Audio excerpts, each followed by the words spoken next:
Dude, we are back, baby. So in the playoffs, we've seen 3 sweeps to start the wild card round off. Big, huge, humongous. Thank you to the Tigers for shutting down the Astros and sending these bastards back on an early vacation for the first time in 7 years. Detroit Tigers, good job. The final game of the wild card round is tonight, and the Brew Crew facing off against Quintana. I mean, let's just face it. Brewers lineup during the season, mid. Brewers lineup the past 48 hours, fucking incredible. They entered this game batting a combined .309 against Quintana. That's over 57 at-bats for this entire lineup. The Mets have only faced Tobias Myers 8 times, and it showed tonight. Tobias Myers shut them down in a very good way, in almost ace-like fashion. That rook, he did his job. Let's go, Brew Crew. It's been a wild early week. No pun intended. Wild early week for baseball. Losing Pete Rose, finally. Natural causes. Is that a nickname for gambling debt and guilt? Because I've never heard that one. But also, the guy with the most hits all time in professional baseball. He might go down with the most pissed on grave all time as a former MLB player. Marlins let go of 70-plus staffers as of today. Fired their entire coaching staff. They are starting from ground up for the 2025 season. I mean, Schumacher, he's going to have his pick to go somewhere. Schumacher's proven that he's a good coach. Just the Marlins proved that they're cheap as fuck, and they will continue to be cheap as fuck. The Royals had the best troll job of all time in MLB history against the O's. Hey yo, listen here, bae. You come at the king, you best not miss. That's Omar Little from The Wire. We'll get into that. That's a Baltimore legend being used against them. Amazing. The Daddies did it. They faced the Dodgers. It's a north of Mexico standoff. Let's see what that's going to do. I mean, you got the singles machine in Luis Arias, and you got the everything machine in Shohei, and Mookie, and Freddie. Yeah. I can't wait to see that series. My money's on the Dodgers. Padres are playing hot ball, but they're not what's in. So, be sure to like, follow, subscribe. If you have an extra ticket laying around for any of the Phillies home games coming up this weekend, Jay is definitely available. If he's not, he will make time. He gives a great foot massage.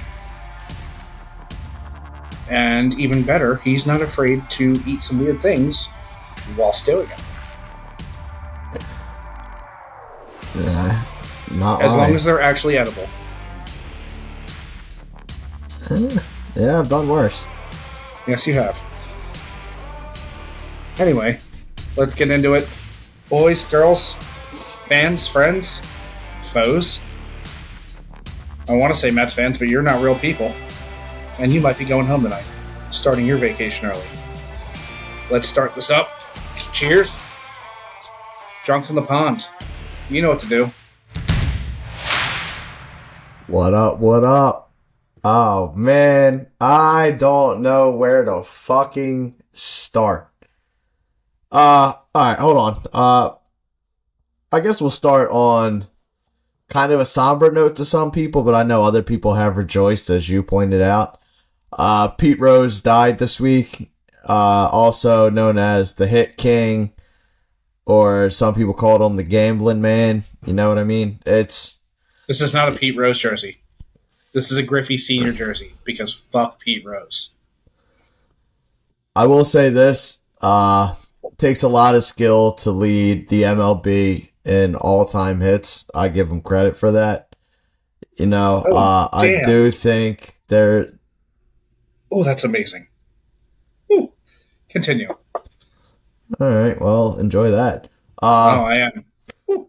I do think that there is a spot in the Hall of Fame for him because, I mean, listen, if we're going to sit here and talk about shit that's been done off the field, I mean, you could go on for hours about Ty Cobb, and he was one of the inaugural Hall of Famers. I mean, I'm not saying what Pete Rose did is acceptable because it's not, but I mean, I just think now that he's passed, he will definitely go in after his death. Baseball's got a weird way of handling the situation, but yeah, Pete Rose dead at what, 83? I don't know, he was old, but yeah, not a moment too soon.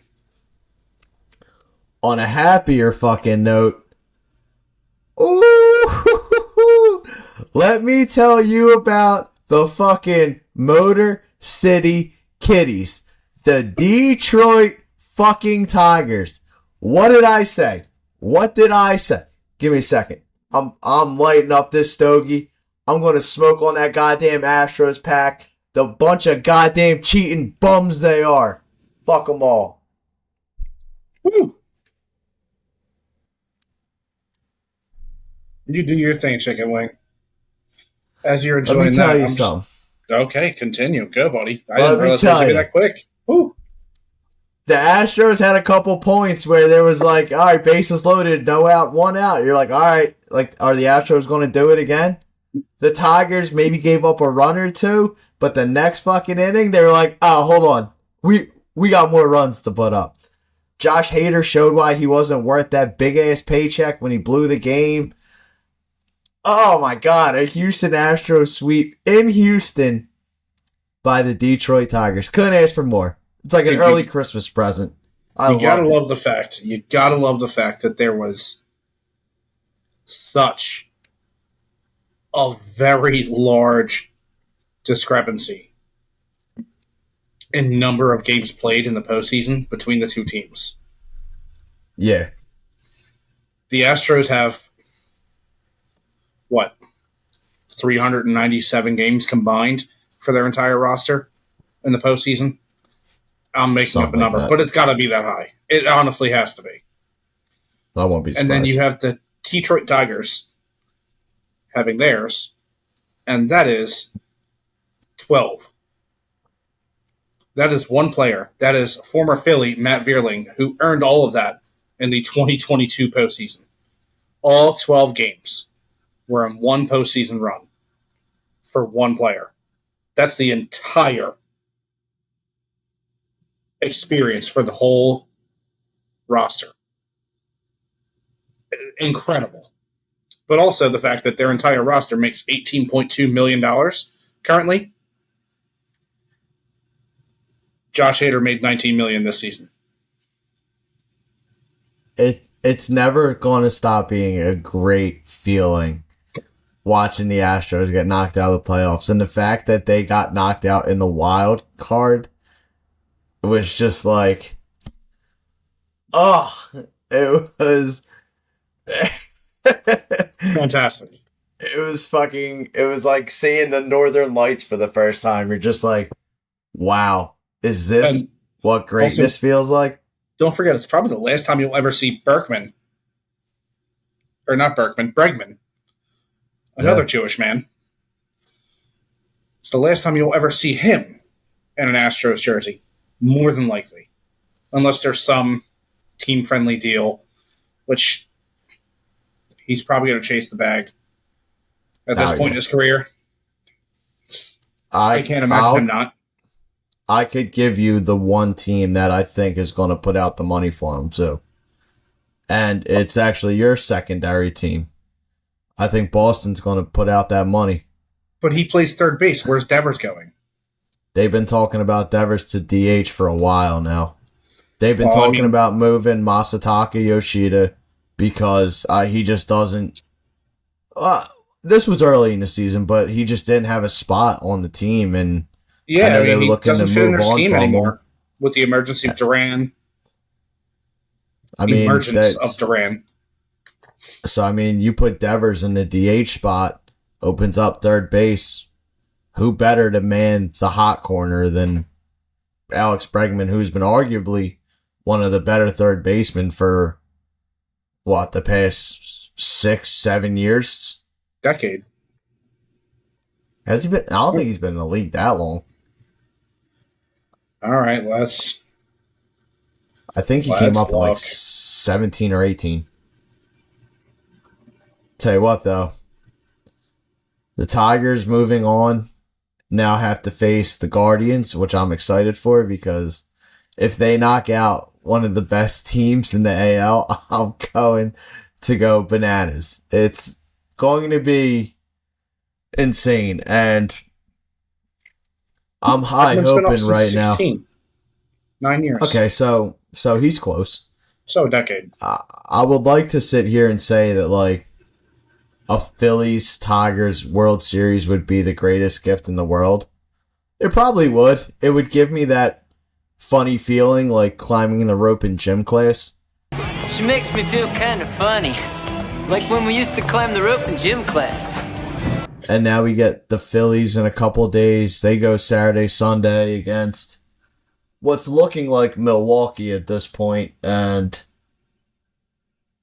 3 outs away. Devin Williams is currently getting checked by an umpire right now. That's a little crazy, but it looks like everything's all right. Fucking bold.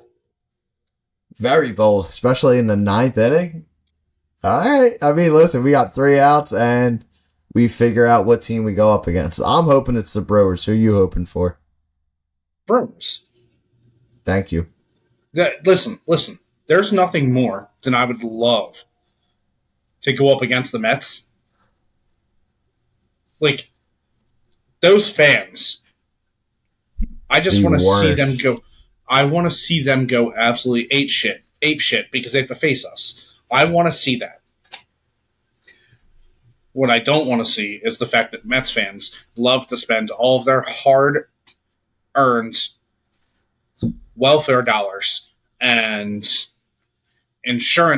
fake insurance claim dollars, and everything they've ever won from a frivolous lawsuit, all that money to come down to Philly and buy tickets at our stadium. I mean, let's face it. They love to show up in droves in our city, and it's because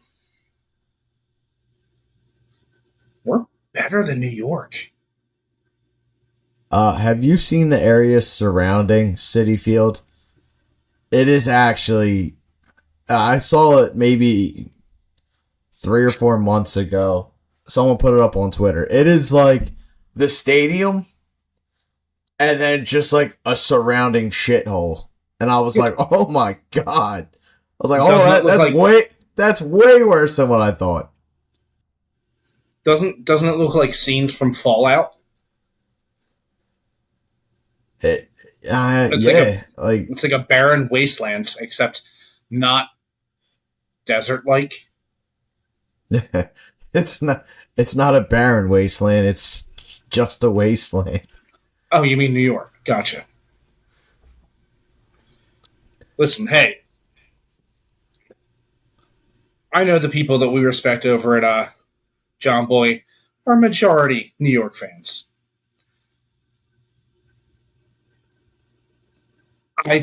You gotta love to shit on that city.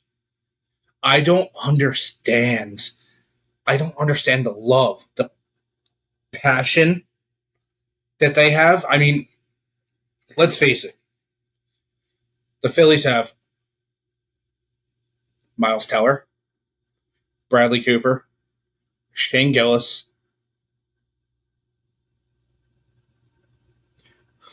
I don't want to include him, but his name is that big. Will Smith. I know. Okay, you know what?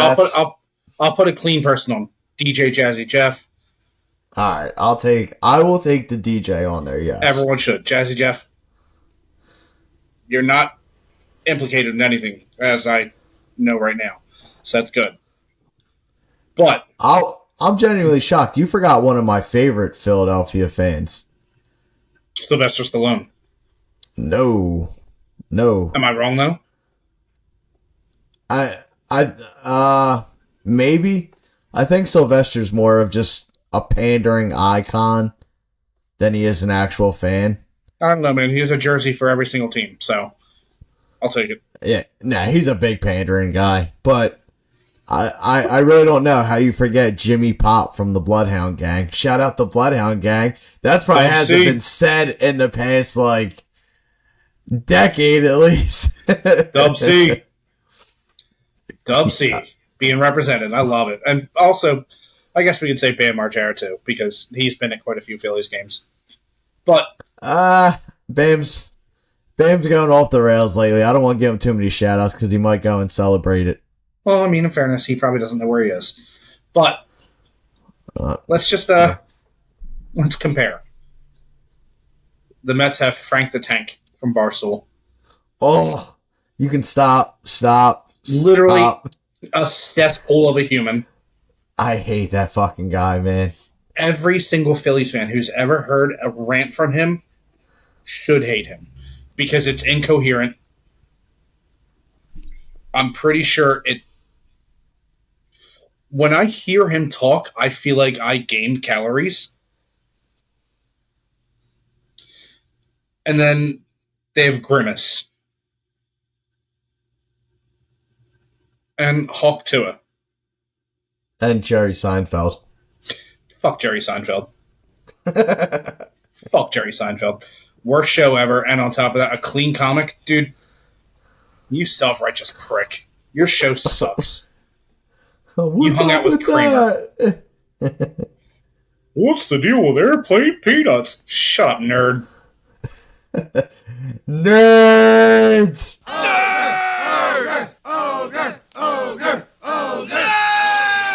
Where are they? I think they're talking about us. That's a good one. So funny. But I do want to shout out one great Phillies fan right now. My future brother-in-law, Brian Taylor. Oh. You gave me this awesome Treehouse glass from Treehouse Brewing in Massachusetts with their absolutely magnificent Scotch ale. They are a well-known IPA brewery, and they made a Scotch ale that just... Whew, let me just say, this tickles my fancy. It really does. Shout out, Brian. Give it up for him. Yeah, shout out, Brian, man. Oh, if anyone here in Philly is a big fan of anything pork related, shout out Porco's in South Philly. Show up on a Saturday, meet Brian at the window, and also tell him you're a fan of Drunks in the Pond, and you probably won't get any discount because that's not how we roll. But anyway, go to Porco's. This was not a paid advertisement. We don't get anything paid. But also, shout out Porco's and shout out Brian. We love you guys. Yo, you know what was actually insane to watch? How bad the Orioles are in the playoffs. Yo. My God. I don't think I have ever seen a worse offensive performance than what the Orioles. They had one run in 2 games. The entire series had 4 runs. Like, they got their lone run off a Cedric Mullins home run. Aside from that, dude, they did not look good at all. Yep, Cedric Mullins, let's face it, he is one of 3 veterans on that team. You got Cedric, you got Santander, and you got Corbin. Corbin did everything he could. Sir Anthony, dude, he hasn't played a full season once in his career to be considered a veteran. All right, then you can still throw Soto out there. Okay, but let's face it. Cool. Listen. Okay, so, I also did forget. Hold on. Just because Soto isn't a good veteran doesn't mean that he's still not a veteran. teams are still somehow paying him to show up and pitch for them. So Well, he probably won't be there next year. he's a veteran at stealing money for sure. Ooh. Uh-oh. Oh my God. Pete Alonso just hit a fucking 3-run home run. Oh my God. To take the lead To take the lead. in the top of the ninth. Top of the fucking 9th. Oh my God. Off Devin Williams. Holy shit. What a turnaround. Oh God. Someone check on fucking Frank the Tank. Bud Ruckers. No, don't check on him. I'm sure his apartment smells. Wow. I cannot fucking believe that. That just flipped the table immediately. God damn. Wow. That was huge. I love it. We're My girlfriend's sitting in the other room right now, and she goes, fucking Pete fucking Alonso. Wow. You talk about... Wow. If this is Pete's last season in New York, that is a hell of a way to carry a team in further into the postseason. Holy shit. That was insane. She is livid. Livid right now. Speaking of livid, the Braves fans. Oh boy. Oh boy. You talk about the team that complained that they shouldn't have a break in the postseason waiting for the wild card to finish, to playing in the wild card and then getting swept out by the Padres. So, All right, listen. I am a big Braves hater. Do I respect what their GM does? Absolutely. he gets away with highway robbery. He shites the motherfucker so hard. My girlfriend just said, I hope polar bears go extinct. Respect. Fuck you, Pete Alonso. Wow. That's why she's the GOAT, dude. I corrupted her, made her worse. What can I say? Gotta respect it. Yes. So, anyway, like, AA. Antonopoulos. Like, he's the Howie Roseman of baseball. Yeah. Tell me I'm wrong. I'm not going to tell you you're wrong because you're not wrong. You can't, dude. He's a fucking absolute legend. But also, don't forget, he's kind of only fleeced one franchise. He's fleeced a couple. But Okay. there is one franchise that sticks out more than the others. What is it? A quarter of their roster is from the A's? Dude, it's fucking impressive. Like, Oakland's got to see them calling and just go, oh, fuck. And It's Alex. What does he want? Everything. What's he gonna get? Everything. Alex is just on the phone like Mason Miller. And they're like, hold on, you're not getting away that easy. You got to give us something. AA's like, all right, how about this? We'll give you our seventh prospect and our 21st. How does $2 million sound on top of that? And the A's are like, you son of a bitch, I'm in. Like 100%, AA is that guy who's sitting there on the phone with the other team, the A's, and he's sitting there just with a handful of peanuts, just doing this. Relax. And then he presses the button, unmutes it, and goes, so what exactly do you want? Because I'm willing to give you this instead. You gotta respect that type of guy who can close a deal, but also win a deal almost every single time. But right now, I don't feel bad for the Braves because they've had this division on lock for the past, what? Like decade. Easily. I mean, it was just a repeat of the late 90s into the early 2000s. It was just another repeat. So, as of now, they dealt with more injuries to star players and role players than any team should. You got to admit it. If they were whole, we'd be in the wild card. Yeah. Their team with all the gaps, all the holes, still made it to playoffs. They were without 4 of their stars easily the whole season. And on top of that, the biggest issue,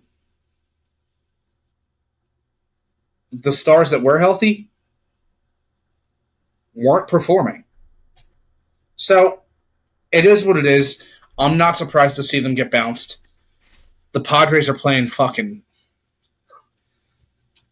They're literally Great making baseball. people call them daddy.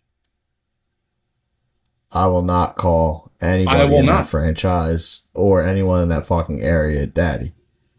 They can knock us out of the fucking playoffs, and they will forever just still be the fucking that's what's in crew. Some Papi Chulos hanging out and just... Dude, I fucking hate the Padres. There's only one player on that team that I respect, and that's Luis Arias. It's not because of how good he is, because, in fairness,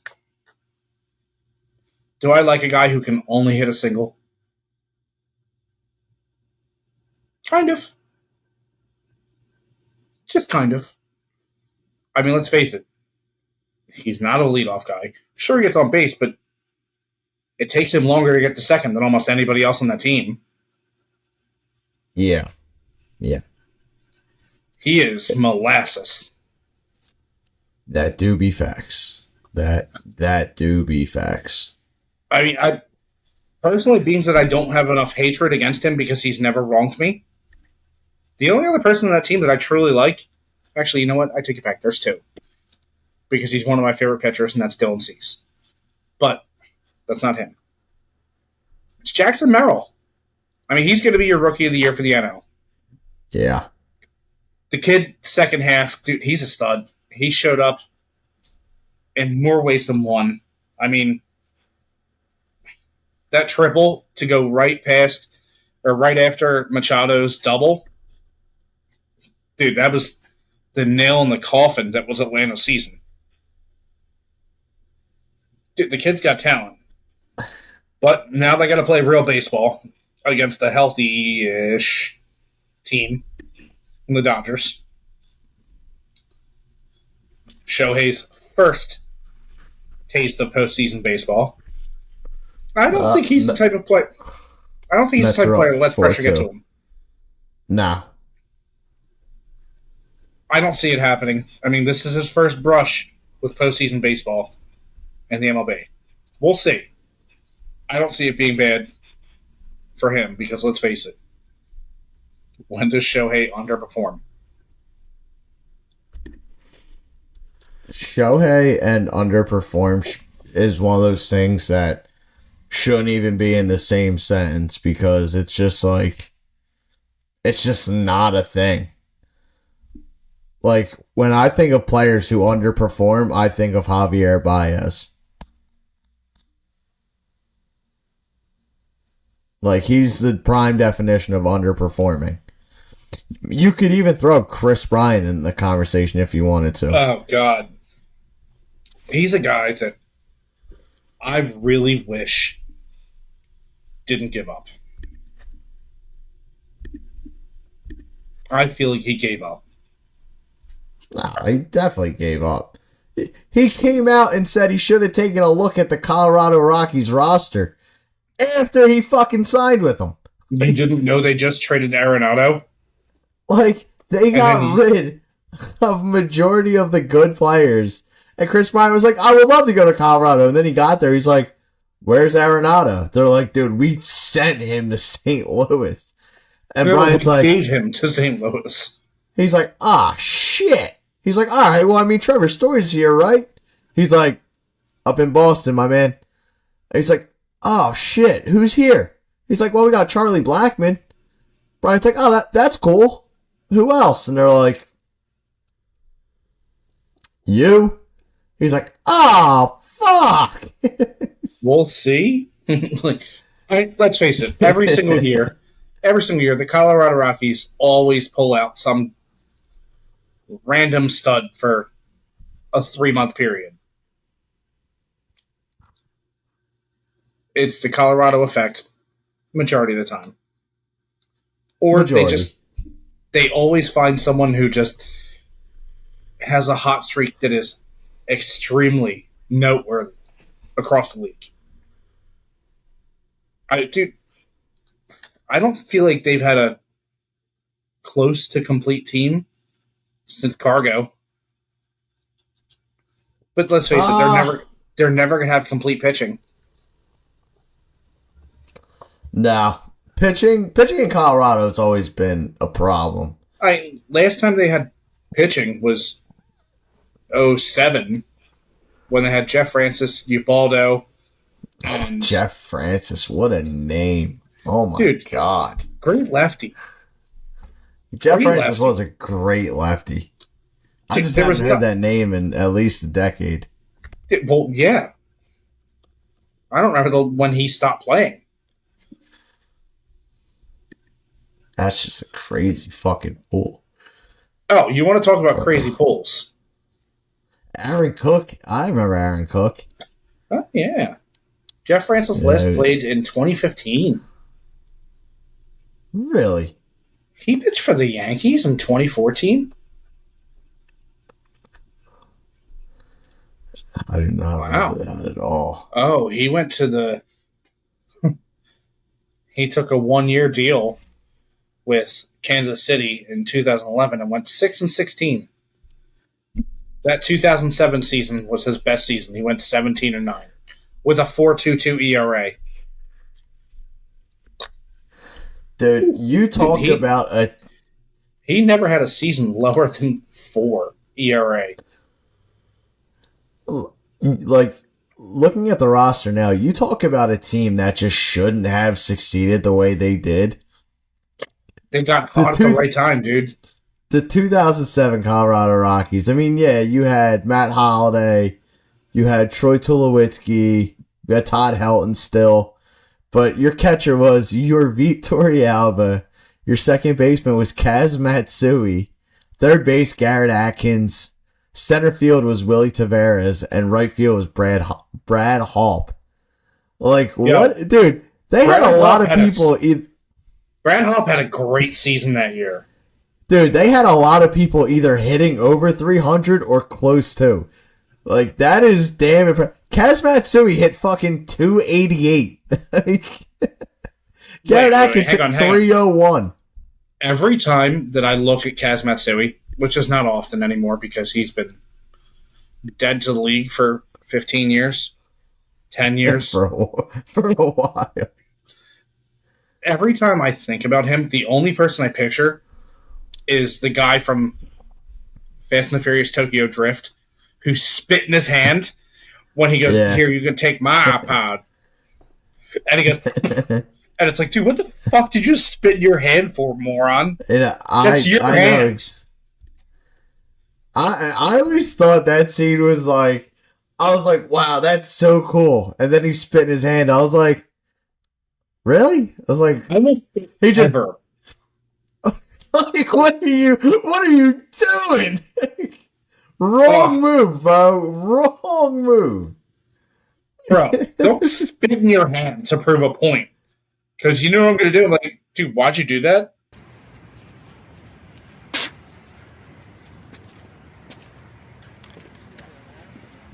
Like, the first time I saw it, I was stunned.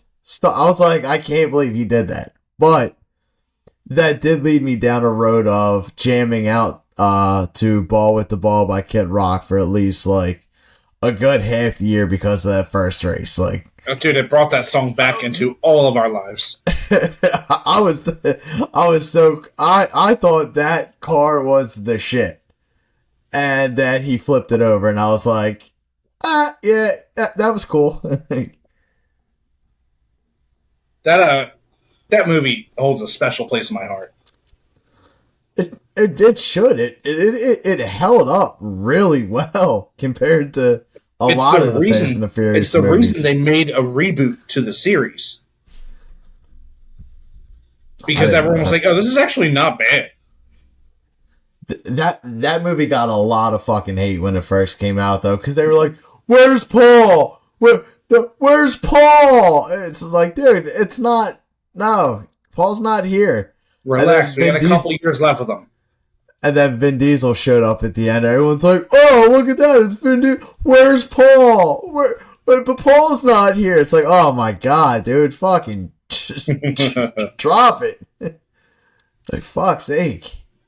Nah, but it is a goated movie. And, you know, that's one of the things that makes this pod special is that we can go from talking baseball to having a conversation about the Fast and the Furious faster than we really should.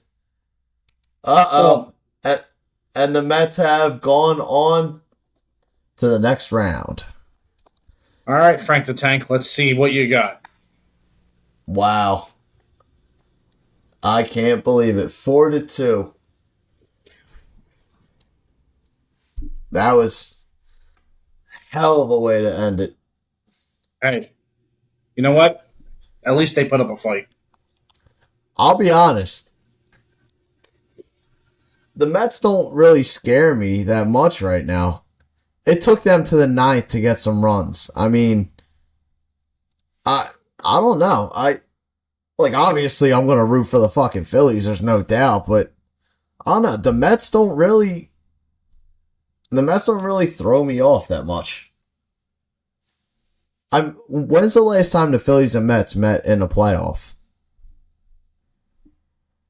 Here we go. Phillies versus Mets record, including playoff. We have a record of 555 and 525 in the regular season and the playoffs. So we have 30 more wins over them. I wish they would actually separate what the playoff record is, but maybe you just need to word it properly. I'm not doing that. I got it. Okay, so I can tell you when the first meeting is. The first meeting of the Phillies and Mets was April 27th in 1962. The Phillies and Mets have coexisted for 63 seasons without ever once meeting the playoffs. Ooh. I like that. I really like that. Well, also, I think I just got in trouble with the girlfriend because she said, I really don't appreciate you getting me into baseball. I'm so mad. I loathe the Mets and their smug-ass comeback. I swear to God, if the Phillies don't come in here ready to brawl on Saturday, I created a monster because she is absolutely correct. Everything that she said, I can't disagree with. She's learning the game at a much more rapid pace than most people because, let's face it, she used to deal with me and then you. So, unfortunately, I have to deal with her being pissed off now that the Mets won. Life as a baseball fan. Another reason for me to hate New York. Thanks, fuckers. Frank the Tank. Jesus Christ. Frank the Tank. Frank the Tank might be having... Yeah, he might be going full on gibberish right now. Oh, dude. Whatever screen he's in front of is soaked with his spit. Pete Alonso is that guy, could be the nicest guy in the world, but has the most punchable fucking face in the entire league. Oh my God. It's like every time you look at him, there's a fucking target. There is a target on his face, and it says, hit me. Like, so bad. Like, oh my God. God damn it, I don't know what it is about your face, but I want to deliver one of these right in your suck hole. Is there anything I can do to work on that? No, not really. It's your face. Like, easily most punchable face in the entire league. Nah, well, you know I what? don't know. Yes, I'm going to agree with you. I don't know who you were going to pull out of that, but there's no way it's any worse than Pete Alonso. I mean, honestly, I was going to say Jerry Pena.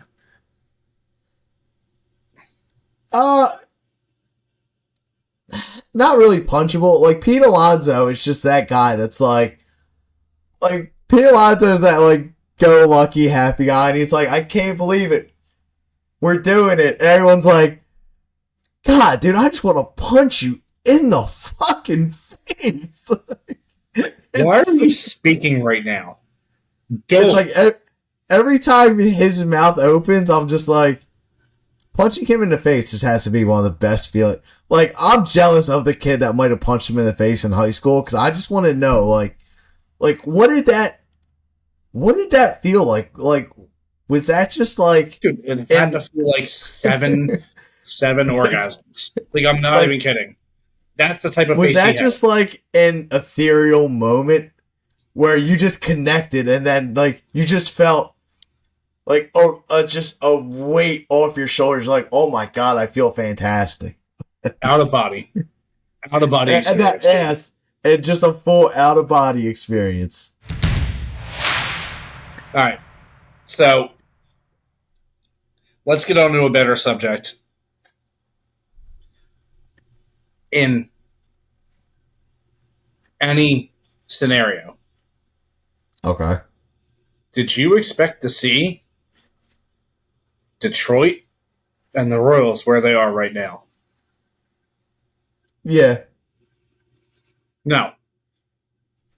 Listen. Here's my opinion. Shut up. Let me speak. All right, go ahead. I'm saying, with the support that both of those fan bases and franchises have right now from everyone who's technically not their fan, you're not rooting against either team. No. No one is, which is uncanny. Can you remember the last time you're going to see an ALDS where people are like, I mean, obviously these are the two teams that I want to win. Both of them are they're the common fans team, but also they're the real fans team. Yeah. And if you're just Like, a douchebag everyone fan, loves- then you're a Yankees fan. Listen, everyone loves a comeback story. I mean, True. like the Tigers climbed out of the cellar. The Royals lost 100 games last year. Both teams made the wild card, which was awesome. I love the fact that the AL Central had 3 teams representing. Almost had 4 if the Twins didn't let the wheels fall off. Yeah. But, like, for the Tigers to do what they did, like, you brought it up earlier, they have a team payroll of about $18 million, which is insane. Well, that's playoff roster. Which is still nuts. Like, That's disgusting. I mean, awesome, And- but compared to Like, everyone else, it's nothing. they walked into just about the Lions' den in Houston, where the biggest pain in the ass of modern baseball, and just looked right at them and said, what's the problem? And they shoved in game 1. It was close. It was very close. Luckily, Spencer Torkelson's got a quick glove and was able to make the catch to end the game. But then even game 2, they looked great. And the Astros just looked like they had no answer for them, which was awesome. I loved it. And for the Royals-Orioles, I mean, that was kind of a win-win situation. Like, if the Orioles won, you get to see a young dynasty take the next step in the postseason.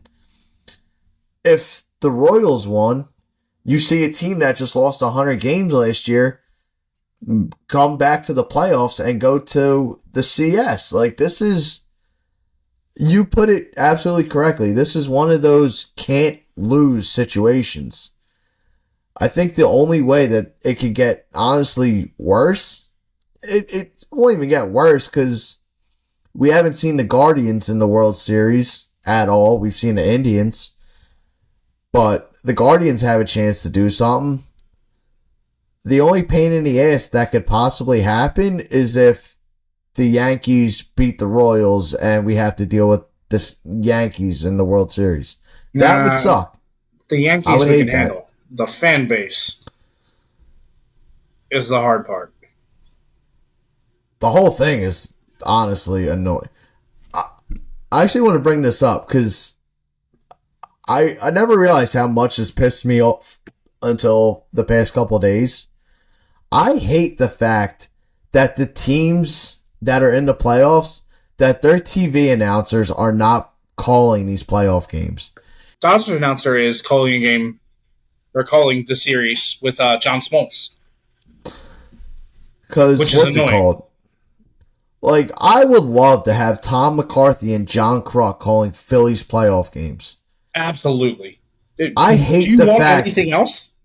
Dude, ESPN's broadcasters, aside from maybe 2 or 3 of them, oh my god, dude, rock me to fucking sleep. Give me the 2 or 3. Shit. Give me the 2 or 3 that you don't hate. Whoever called Bedlam at the Bank, his name's escaping me right now. I don't recall either. But it's not Doug Glanville because Doug Glanville can kick rocks. Dude, one of the worst. Whoever called Bedlam at the Bank. Oh my god. What the hell was the other call? Wasn't Bedlam at the Bank TBS? I don't think it was ESPN. It might have been. But I think I think it's TBS. Either way, though, what I'm really saying is, I hate the fact that Tom McCarthy and John Kruk are not calling Phillies playoff games because if there's 2 dudes that ultimately deserve it, it's them. Fully agree. In terms of playoff baseball, though, as long as the Guardians, the Tigers, or the Royals get to the next step aside from the Yankees, I will be happy. I mean, I think the Guardians in the AL are my biggest concern. Yes. Guardians are the one team that I don't want to see. It's not even offense related. It's bullpen related. No one will score on Class A. No. That will not happen. Listen. If Skubal doesn't win Cy Young, which he should because he's a Triple Crown winner, everything along those lines. I mean, honestly, the only other person that I would give it to is Class A. Yeah. Without a doubt, like he's been the best pitcher in the AL. Dude, by he far, had dude. His year this year. It's bullshit crazy good. Like 74 games, 47 saves, an ERA of .61. I mean, that's just insane. 74 and a third innings, and he gave up 5 earned runs.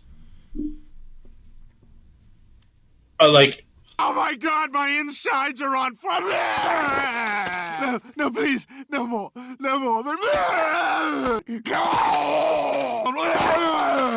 don't want to. That many earned runs for a season with 74 and a third innings, that is the grossest thing I've ever seen. I agree. Like, we saw Eric Gagne win a Cy Young as the closer for the Dodgers. It's plenty plausible. It is. Do I think it'll happen? No. Nah, I think Scubal's got this one on lock. It should. But also, don't forget, we're looking at a guy who's led the AL in for 3 straight seasons in saves. Oh, games finished for 3 straight seasons. I mean, this year, it's crazy to think that he's lost 2 games this year. How do you have 2 losses when you gave up 5 runs? Like, honestly, it's hilarious. It's the most minuscule ERA I can think of for a reliever is .061 in 74. 74 and a third innings. This is also his career high in innings too, and his best season. Oh my god! Like, I'm not for praising a reliever this hard, but tell me one other reliever you didn't want to face in the postseason. Oh, that's right. That's Mo. More people have been on the moon and walked on it than scored on Mo in the playoffs. I'll check something. I want to see who people consider like the best postseason pitcher. Mo. Mo as a reliever, yes. As a starter, Unfortunately, I don't want to say he's up there, but he is. Curt Schilling. I'm going way before that. Oh, great. All right. Fuck, I don't know. You gotta remember my man Bob Gibson. Gibson, yeah. I mean, dude, 7-2 record, an ERA of 1.89, and 92 strikeouts in 9 appearances. I mean, that tells you everything you need to know about Bob Gibson in That's playoffs. disgusting. That is absolute filth. Yeah. Like that is like landfill disgusting. I mean, there's another guy, in short doses that we received. Cliff Lee. Yeah. That was 09 run was gross. Should have been another World Series win for us. That should have been back-to-back. So, I got a question for you. Since we're officially on to the next round of the playoffs, give me your prediction for each of the series. All right, so the AL is going to be Yankees versus the Royals. Royals? Ooh, that's going to be tough. So you got Scrappy versus severely, grossly overpaid. You got who I think should be the actual MVP in Bobby Witt over Ron Judge.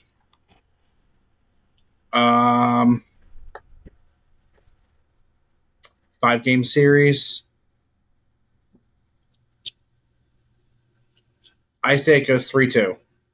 Yankees. Okay. And then that obviously means we got the guards. The guards versus the Tigers. Little central battle. Guardians in 4. Oh. All right. Listen. I don't want it to be. Scooble can't pitch every game. Unfortunately. This isn't the 12s, the 14s, the 17s, the 19s, the 20s. I think it had to be the 20s the last time you had pitchers pitching 5 days a week. Yeah. Let's just face it. A 3-game series, they got lucky. But not lucky. They outperformed. They did. I just don't see them beating J-Ram, that bullpen.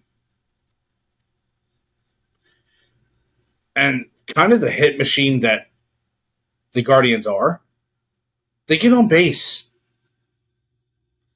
They get on base a lot.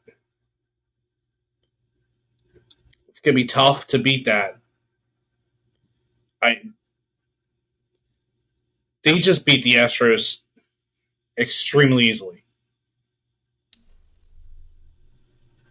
Let's face it, both of the AL, I don't know why I keep saying, let's face it.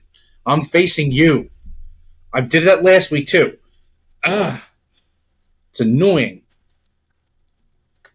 Gotta get over that hump, bud. I don't like it.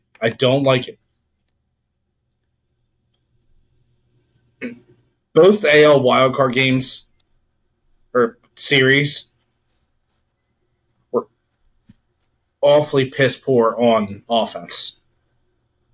Yeah. There wasn't shit to gloat about on either team. 2 games, I get it. Clean sweeps. But let's look at the actual numbers. 4 runs were scored. Royals and Orioles. It was absolutely fucking terrible. Pitching gems, not so much. Just absolutely piss poor offense. No one could hit with runners in scoring position. It was awful. It was the worst series I think I've ever seen.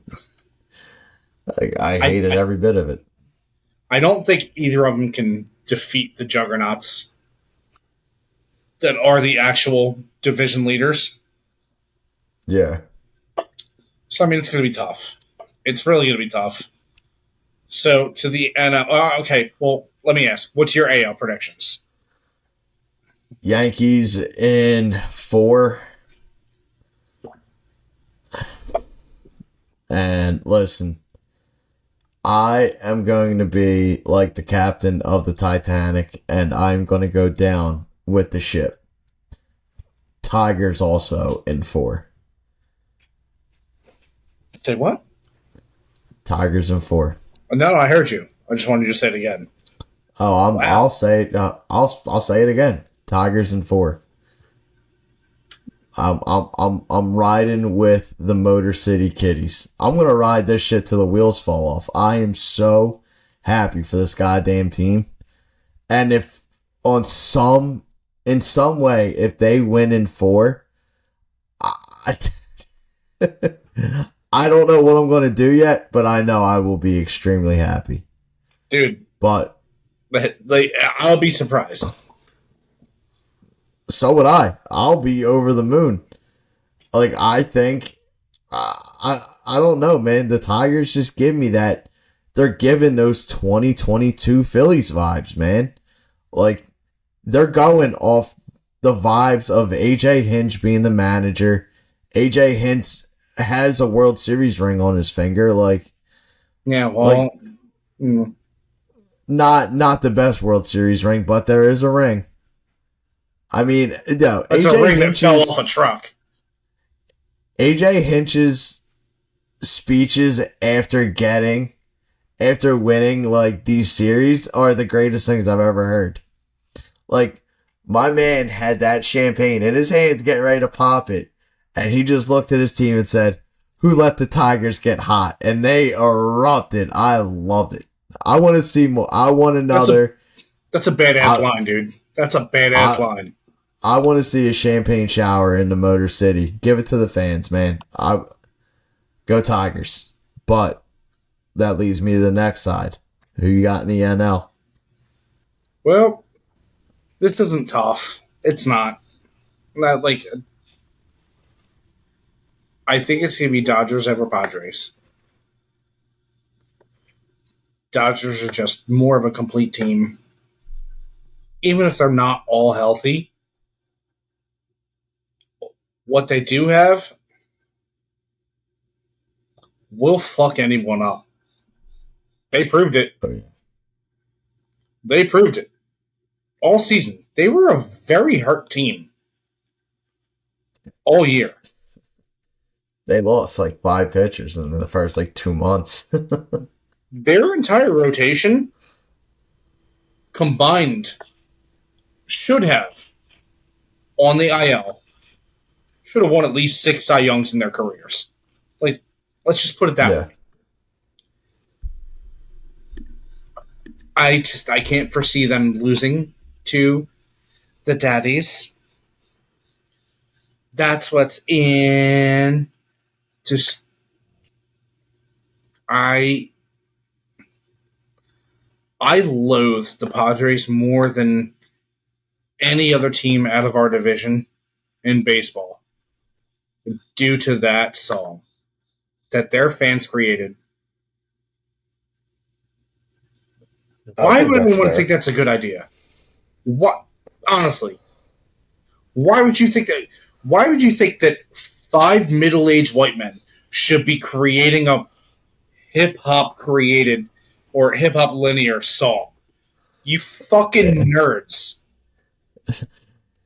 Nerds! Get those nerds! Nerds! Nerds! What? I know you agree with me. These fucking guys put us to the point of being like, dude, fuck that city. I don't even want to go there on vacation. I don't want to win a free trip to San Diego because I might run into one of these fucking guys standing outside of a taco joint or something like that, and they'd look at me like, hey, you're wearing Philly attire. You ruined my life. I'm like, yeah, shut up, dickhead. And just walk in and throw change at them when I come out. Every time I hear that song, it gives me like Vietnam flashbacks. Oh yeah, 100%. Just choppers in the air, machine gun fire, and even though we won the series, we won the goddamn series. We beat them, but that song, I get it. I get transported because it makes you feel gross. It makes you feel like you were in a position of seeing something that you shouldn't have seen. I definitely feel like I need a shower after hearing that song because I'm just it's dirty. It is disgusting. It makes me feel like I literally stumbled on something on the internet by accident. I was like, oh! So it's like the first time you see two girls, one cup. Don't look that up, kids. I dare you. All right, let's get away from the Padres. Let's go to the series that I think we're both looking forward to the most. Phillies, Mets. Richie 6, who you got? All right, Phil's in 5. I'm on the same plane. I don't think this is going to be as easy of a series as a lot of people think, but this is definitely going to be a dogfight. The biggest thing to me is we're facing a team that has battled. Yeah. And they battled hard. I give them a lot of credit. I typically will not. Holy shit, Reds are hiring Terry Francona as their manager. You know what? I just saw that too, and I'm like, oh my god, like what the hell? All I can hear right now is Jim Ross on like Monday Night Raw. By God, it's Terry Francona. Like Stone Cold Steve Austin coming down the ramp with a chair, and it's Stone Cold. It's Stone Cold. That's what I'm feeling with Terry Franco. Like Terry Franco's like, no, I'm done. I don't want to manage anymore. I've had a long, illustrious career. I'm happy. And Terry Francona picks up the phone. He's like, I'm back. And they're like, oh my God, it's Terry. I can't believe it. I could have swore he said, I want to rest. I could have swore he said that. But anyway, let's get back to Phil's Mets. Yes. By the way, Terry Francona, former Phil's manager. And also avid Met hater. So that's pretty dope. So, they're battle tested right now. They are weak. They're tired.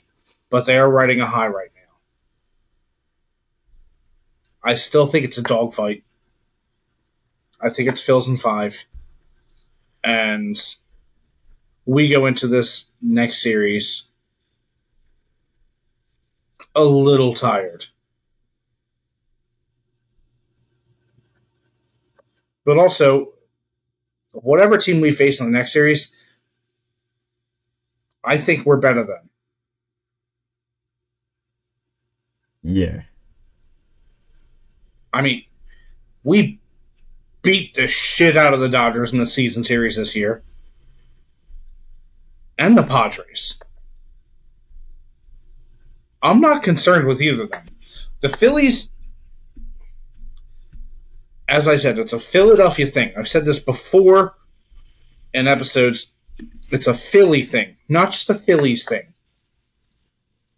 Philly sports teams play down to their competition. Yeah. Yes, they have a horrible tendency to do that. It's not even a tendency, dude. It's a fucking track record at this point. Like, you're just, you know it's going to happen. When you play a sub 500 team in any sport, you're looking at them like, oh, let's fucking take it easy. We can relax. Can't do the that. The Eagles last year with the Jets. We talked about that before. It makes us sick. It was the downfall of the season. I mean, I could point to a couple other things, but yeah. You're on the right track. Might just be on the wrong train. I don't get on trains. I don't know how they go. Yeah, I have Phillies in 5. I mean, listen, we've been watching the Mets for the past month, not because we wanted to, but because ESPN and every single highlight form has shoved it down our throats because they've been the highlight reel, thanks to Francisco Lindor, and that's it. Yeah. You know what's funny? No matter how the season goes, I still think Pete Alonso fucking leaves. Oh, yeah.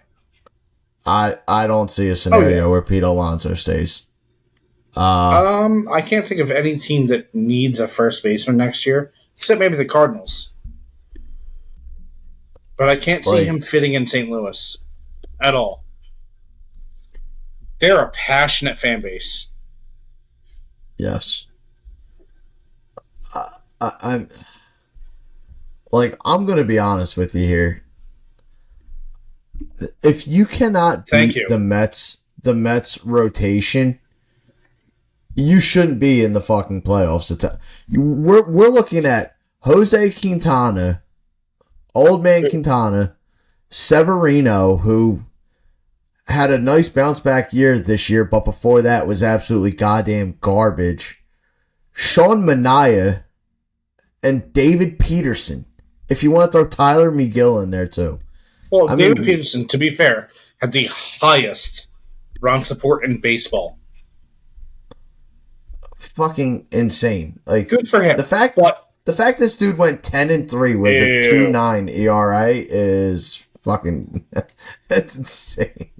I mean, I'm not concerned about Peterson. We beat up on him.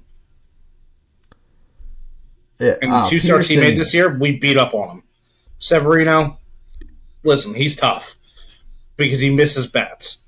But also, we're a swing-happy team. I don't think we're going to this season or this series. I don't think we're going with that mindset. No, you cannot. I mean, listen, everyone saw what happened last year against the Diamondbacks. I mean, the Diamondbacks small-balled the shit out of you, and you had zero response because you didn't know how to handle it. Corbin Carroll was lighting you up. Alec Thomas, I think that's who it was, who hit the Game 7 home run. I mean, they sprayed the ball all over the field, and we just did not have an answer for anything they did, including their bullpen. Their bullpen shut shit down, and we just were like, what do you want us to do? They had a solid bullpen. They had a very good bullpen. And then they went to Texas, and they were like, pitching? What's that? Like, we saw Paul Sewald, who absolutely shoved against us, throw Corey Seager a high fastball that he put 500 feet in the stands and went, oh shit. It's like, wow, are we really going to watch the Tigers do this? Or And then not you the watch Tigers, Adolis the Garcia. Rangers? You watch Adolis Garcia be so hot at the plate that he hurt himself being so hot. Only Adolis Garcia could hurt himself being a good hitter. Like, it really takes skill to hurt yourself on a hot streak. I'm so good, I'm going to hurt myself. Yeah. That's pretty much how it went.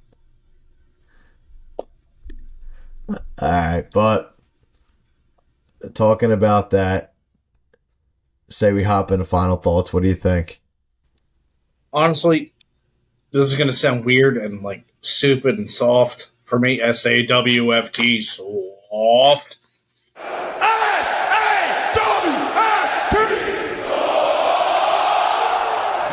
I really hope that these series prove to be good for baseball. I don't want another repeat of what we just saw with Kansas City and the Orioles. Like a 4-run, 2-game playoff series. You're 2 teams that made the playoffs. Mm-hmm. I'm not saying pitching shouldn't dominate. But damn, there was no domination on either side because there was base runners. Your offense on both sides just absolutely stunk. Yeah, it was bad. Of course, I want the Phils to take the series, without a doubt. But I want baseball as a whole to be productive and growing. You have the premier person in the sport playing in the playoffs for the first time ever. Hey, MLB, fucking let people know. Let people know that you have today's Babe Ruth showing the fuck up for the first time ever, trying to chase his first chip.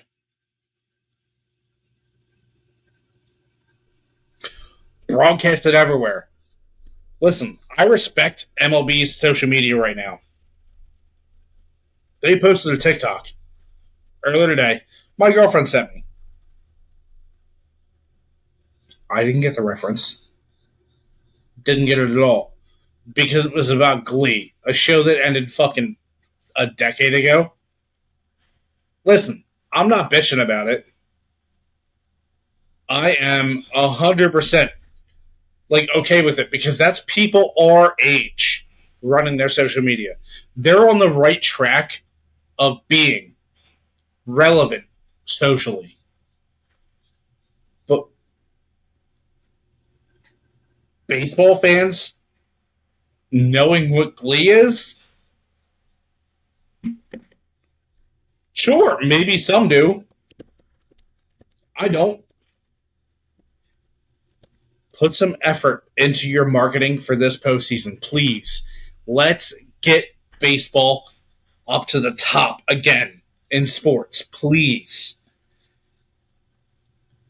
NFL can't rule ESPN 24/7, 365. NBA can't rule it the rest of the time.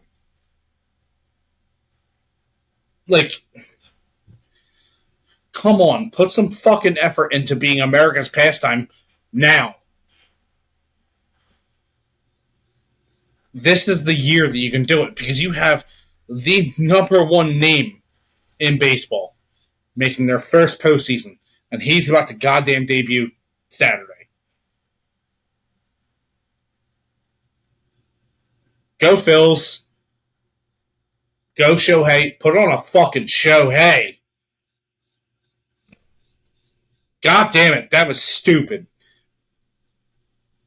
But seriously, put on a fucking show and make this sport relevant to the mass media. It's not just football and basketball that matter. Why would I care about a sport that plays one day a week or a sport that you can play indoors when it's raining. Cool, that's a recess sport. Fuck basketball. Let's go, baseball. Let's fucking get it going. This is the year that marketing should be doing their goddamn job. That's all I gotta say. Let's do I it. agree. I like it. It's a very good final thought. My final thought, obviously, we start with today in baseball history. Ooh. On Thursday, October 3rd of 1974. Ooh, recent for you. Yes, Wow. very recent, but it does stand out, and I feel like it's worth mentioning. Frank Robinson becomes the first black manager in the major league as the Indians name him manager for the 1975 season. I feel like that is huge. And on the topic of first for baseball, you brought it up, Shohei's first playoff run, first time chasing the chip. What better way to capitalize than 1974 being the first year baseball had a black manager, also Hall of Fame baseball player, Mr. But dude, Frank Robinson. That's nuts because we watched Frank Robinson manage in our lifetime. Yeah. That dude managed forever. Holy shit. I think if my memory serves me right, he played and managed that year. Oh, I he was a think- player coach. I believe so. Let me Okay, just double. besides that point, did he manage longer than he played? He had to have. He had to have because he went from the 70s all the way to the 2000s, to 2010s. So he played 21 years, and he did play during his year managing. Didn't play much. He only played in 15 games, but he I'm did tired. play. And then he played Dude, in that's nuts. 75 and 76. So 21 years playing. And He let's definitely get a coached good longer. look. He definitely coached longer. Frank Robinson as a manager. Let's see. Managerial record. He went 1,065 wins and 1,176 losses. He managed from 75 pretty much until 2006. He did have some years off, but he did, so he didn't manage from... 2010s. No. Nah, he was with the Nationals in 05-06, and that was it. But, I mean, listen. I'm thinking Dusty Baker. Dusty Baker's been around for a while. I mean, Yeah, he just retired, finally. But, I mean, managing for Frank Robinson, he still went 16 years. It's incredible. I mean, that's still very impressive. I mean, he started managing in the 75 season, and then he didn't retire until after 2006. But Okay, scattered that's- in there was 16 years. That's fucking nuts. That's 36 years. So, to give you the exact statistics, his first managing years, he went from 75 to 77 with the Indians. Then he went from 81 to 84 with the San Francisco Giants. Then he went from 88 to 91 with the Baltimore Orioles. Then he went from 2002 to 2004 with the Expos. And then 05-06 with the Nationals. So he took a lot of years off. Yeah. All right. he did. So he did have time away from He the wasn't game, he wasn't a head coach. Gotcha. but he was there. Good for Frank. For my second, obviously by the time this drops, it'll be the first games of the wild card. We're all not the wild card. Jesus Christ. The CS. Shame. I know that was a bad drop on me again. They just ended. Fi- It's still Phillies. sad. Phillies, Mets, Tigers, Guardians, Yankees, Royals, Dodgers, and the That's What's In crew.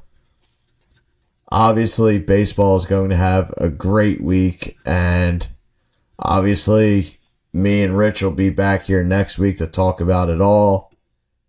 And hopefully, by the time we're back here, we're talking about a Phillies sweep, and we can't believe the Mets didn't even put up a fight. Hopefully. Listen, I don't wish injury upon anyone, but it would be really nice next week when we start our episode to start off with, I can't believe Pete Alonso lost all 6 fingers on the one hand because he's a mutant. Or just, I would love to open it more with like, I can't believe we talked about him having a very punchable face, and then he got punched in the face. By Francisco Lindor, who was absolutely absent in this series, by the way. Your MVP was absent.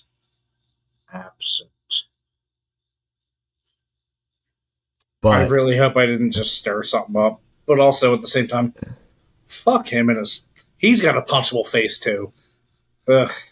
I just hope you didn't pull a Garrett Stubbs and talk about playing in the pool before the series is over. I don't care, dude. No one should smile that goddamn much. Fair enough. Listen, I heard it like 4 or 5 years ago from Mark DeRosa in MLB The Show.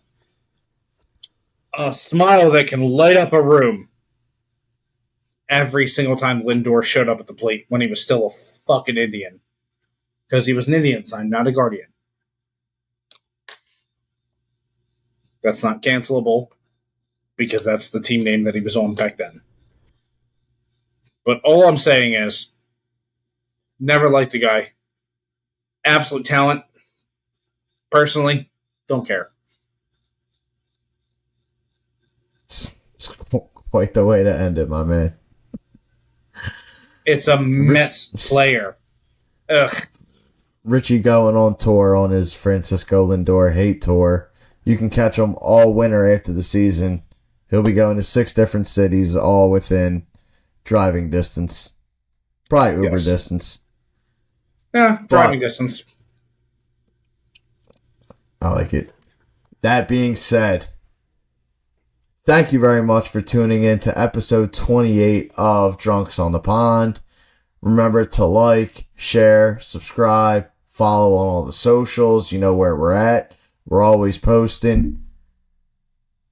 And, as always, we will be back here next Saturday talking more baseball. Same old bullshit from the same 2 guys. Maybe drunk, Joe swings drunk. in. Who knows? Hey, I hope the boy lives. You never know. But I'm Jay. That's Rich. As always, it is a pleasure. But Z, I need you to do me a favor, baby. Hit that music. It's time to get the fuck up out of here. Peace.